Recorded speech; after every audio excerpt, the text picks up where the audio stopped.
आप सभी को आज पांडव निर्जला एकादशी की बहुत सारी शुभकामनाएं। वास्तव में आज व्यंजुली महाद्वादशी का महापर्व हमारे लिए उपस्थित हुआ है और ऐसा सुअवसर बहुत समय बाद आता है। इसलिए भी आज का ये दिन अत्यंत विशेष और महत्वपूर्ण है। इसलिए आज के दिन का प्रत्येक सेकंड, एक एक मिनट और एक एक क्षण हमारे लिए बहुत विशेष है। सभी वैष्णव भक्तगण आज के दिन निर्जला एकादशी का पालन कर रहे हैं। निर्जला एकादशी विशेष कथा की इस वीडियो को अंत तक अवश्य देखिएगा, क्योंकि अंत में आपके लिए एक बहुत अच्छी खुशखबरी है जिसकी आप में से कई भक्त काफी समय से प्रतीक्षा भी कर रहे थे, तो उसे अवश्य सुनिएगा। आइए आज की कथा आरंभ करते हैं। ज्येष्ठ मास के शुक्ल पक्ष में आने वाली पांडव निर्जला एकादशी का वर्णन हमें ब्रह्मवैवर्त पुराण में श्रील व्यास देव जी और भीम के संवाद में प्राप्त होता है।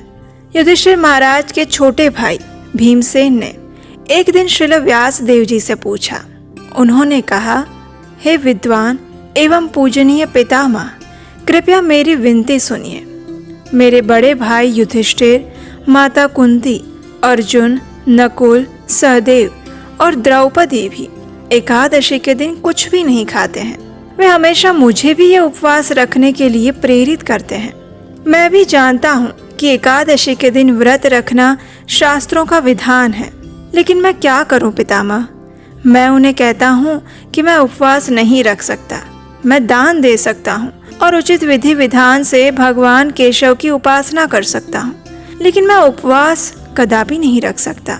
वो सभी लोग मुझे ये एकादशी का व्रत रखने के लिए बहुत समझाते हैं, लेकिन हे पितामह, आप तो जानते ही हैं, मेरे पेट में सदैव वृक नामक अग्नि जलती रहती है और बिना भोजन लिए मैं बिल्कुल नहीं रह सकता। अब ऐसी स्थिति में हे पितामह, आप ही मुझे उपदेश दीजिए कि मैं एकादशी व्रत का पालन कैसे कर सकता हूँ, एकादशी व्रत का फल कैसे प्राप्त कर सकता हूँ।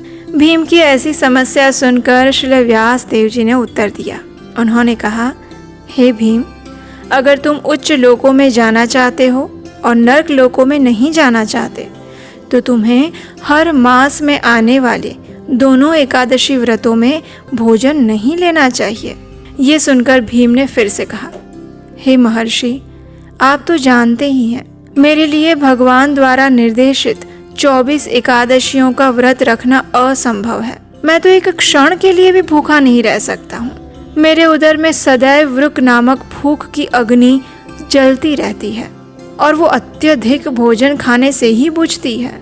इसलिए प्रयास पूर्वक मैं वर्ष में केवल एक दिन ही व्रत रख सकता हूँ, और वो भी भारी तपस्या करके।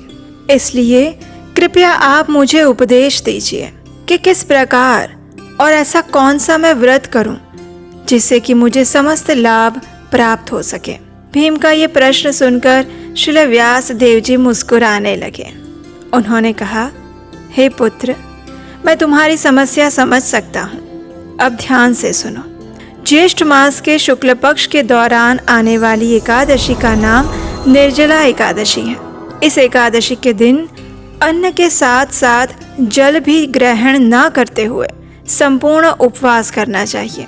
इस एकादशी के दिन कुछ भी खाना पीना नहीं चाहिए, अन्यथा उसका व्रत टूट जाता है।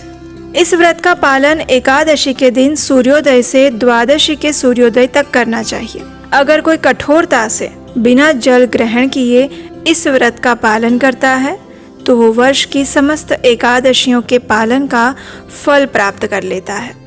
एक समय भगवान विष्णु ने मुझे बताया था कि अगर कोई भी मेरी शरण ग्रहण करता है और इस निर्जला एकादशी का पालन करता है, जो मुझे अत्यंत प्रिय है, तो वो निश्चित रूप से समस्त पापों से मुक्त हो जाता है।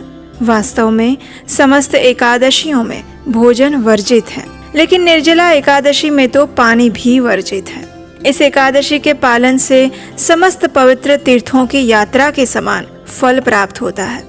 मृत्यु के समय यमदूत उसके पास नहीं आते, बल्कि विष्णुदूत उसे भगवान विष्णु के धाम में ले जाने के लिए आते हैं। श्री व्यास देव जी के ऐसे उपदेश सुनकर भीमसेन ने निर्जला एकादशी व्रत पालन करने का संकल्प लिया और तब से वे प्रत्येक निर्जला एकादशी का व्रत रखने लगे और इसीलिए ये व्रत पांडव निर्जला एकादशी या फिर भीम एकादशी के नाम से विख्यात हो गया।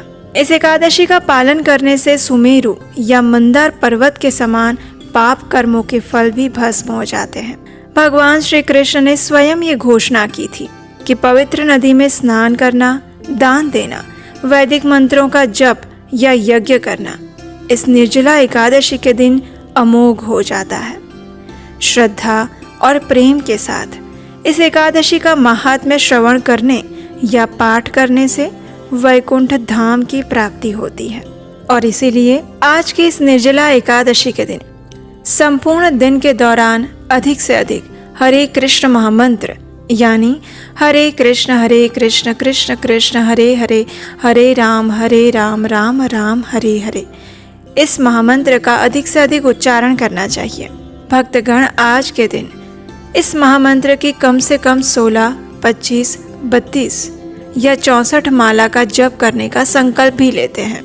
संपूर्ण दिन के दौरान अपनी चेतना को अधिक से अधिक भगवान श्री कृष्ण के चरणों में समर्पित रखना चाहिए। आज के दिन अन्न और जल दोनों का त्याग करके उपवास करना चाहिए। शुद्ध और सात्विक चेतना रखते हुए इस निर्जला एकादशी का पालन करना चाहिए और उसी से भगवान को प्रसन्न करने का प्रयास करना चाहिए।